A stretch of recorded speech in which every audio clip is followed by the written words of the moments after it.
رمضان میں ہم کھائیں گے، کل قیامت کے دن اللہ رب العالمین کے ہاں آپ کو عذاب ملے گا، آپ کے گل چیرے جائیں گے کھاتے وقت جو لوگ رمضانوں میں کھاتے رہیں گے۔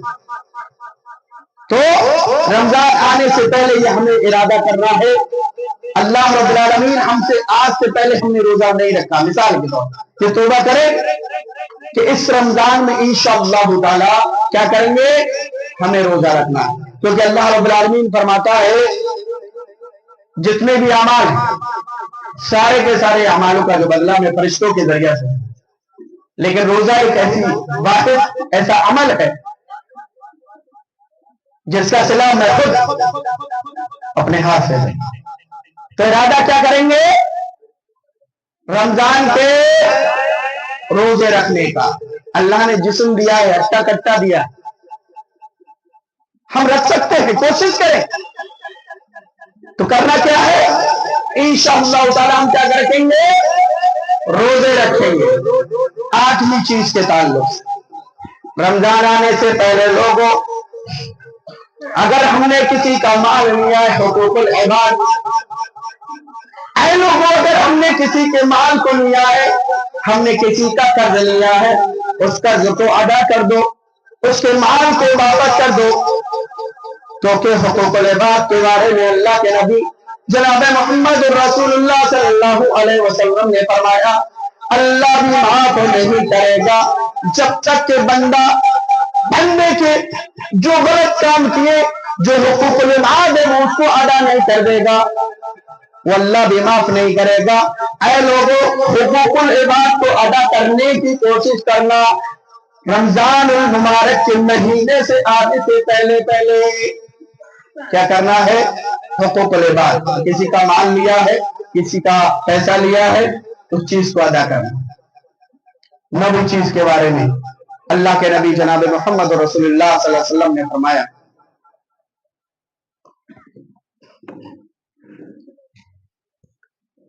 رمضان المبارک کے مہینے آنے سے پہلے ہمیں صدقہ و خیرات کی طرف ایک قدم کو بڑھانا ہے۔ کیا کرنا ہے، صدقہ و خیرات۔ اذا مات الانسان انقطع عمله الا من ثلاث او صدقة جارية او علم ينتفع به او ولد صالح يدعو له۔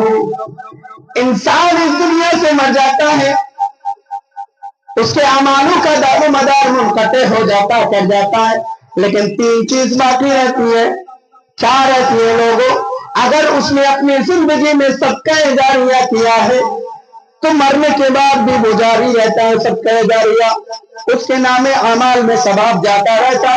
جیسے کہ اگر کسی نے مسجد میں کوئی کام کیا ہے، لوگ اس سے فائدہ اٹھا رہے ہیں، یا کسی محلے میں جا کے ثمر لگائے ہوئے لوگ اس سے پانی اگر پی رہے ہیں، اللہ کی قسم آپ اس دنیا سے جانے کے بعد بھی آپ کے اکاؤنٹ چالو رہے گا۔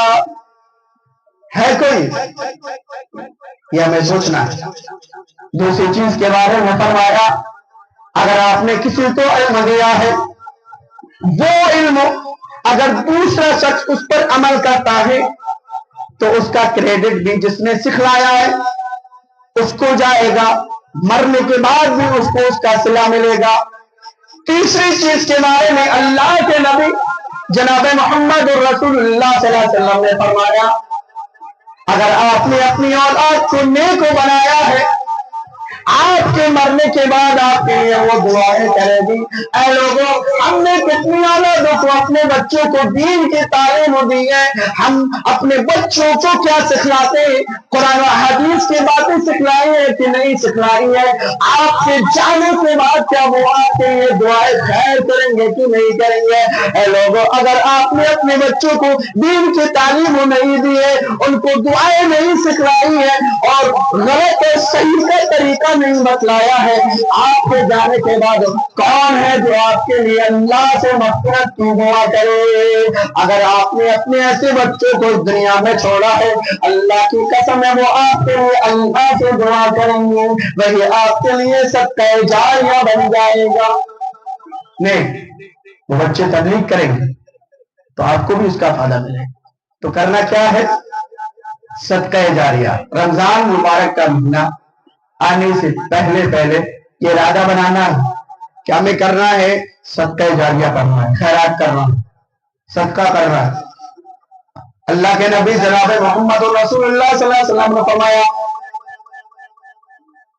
اللہ رب العالمین اپنے قرآن مجید میں فرماتا ہے لن تنالوا البر حتى تنفقوا مما تحبون وما تنفقوا من شيء فإن الله به عليم۔ اے لوگوں، تم نیکی کو ہرگز نہیں پا سکتے جب تک کہ تمہارے نزدیک سب سے پیاری چیز کو اللہ کی راہ میں قربان نہ کر دو، اللہ کی راہ میں دینا دو۔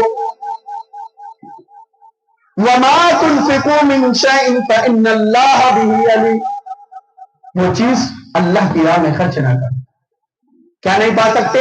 نیکی کو نہیں پا سکتے، جو آپ کے نزدیک سب سے پیاری چیز، وہ اگر اللہ کی راہ میں آپ دیں گے تبھی آپ نیکی کو پا سکتے ہیں۔ حضرت ابو طلحہ رضی اللہ تعالی عنہ مدینہ میں سب سے بڑے مالدار تھے، ان کا باغ تھا، اور کہتے ہیں جب قرآن کی یہ آیت نازل ہوئی لن تنالوا البر حتى تنفقوا مما تحبون وما تنفقوا من شيء فإن الله به عليم۔ یہ آیت نازل ہوئی، حضرت ابو طلحہ رضی اللہ تعالیٰ عنہ اللہ کے نبی جناب محمد رسول اللہ صلی اللہ علیہ وسلم کے پاس گئے اور کہتے ہیں اللہ کے رسول، قرآن کی آیت نازل ہوئی ہے اور اللہ رب العالمین اس میں فرماتا ہے کہ تم بھلائی کو نیکی کو اس وقت تک نہیں پا سکتے جب تک کہ تمہارے نزدیک سب سے محبوب چیز کو اللہ کی راہ میں خرچ نہ کر دینا۔ اے اللہ کے رسول، میرے پاس ایک باغ ہے، وہ باغ ابو طلحہ رضی اللہ تعالیٰ عنہ کا مسجد نبوی کے سامنے تھا، جس میں اللہ کے نبی جناب محمد رسول اللہ صلی اللہ علیہ وسلم پانی نوش کے لیے جایا کرتے تھے۔ اللہ کے نبی کے پاس ہے، اللہ کے نبی میرے نزدیک سب سے زیادہ محبوب میرا یہ باغ ہے، میں چاہتا ہوں اللہ کے نبی میں اس باغ کو اللہ کے راہ میں خرچ کرنا چاہتا ہوں۔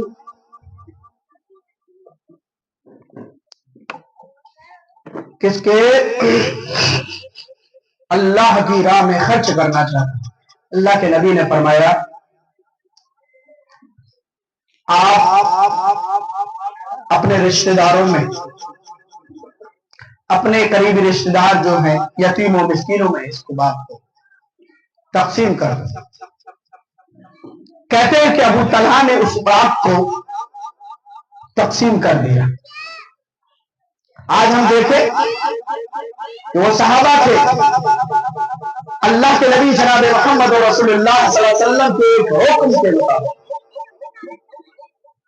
اپنے مال، اپنی دولت کو اللہ کی راہ میں خرچ کرنے کے لیے ہم وقت تیار ہیں۔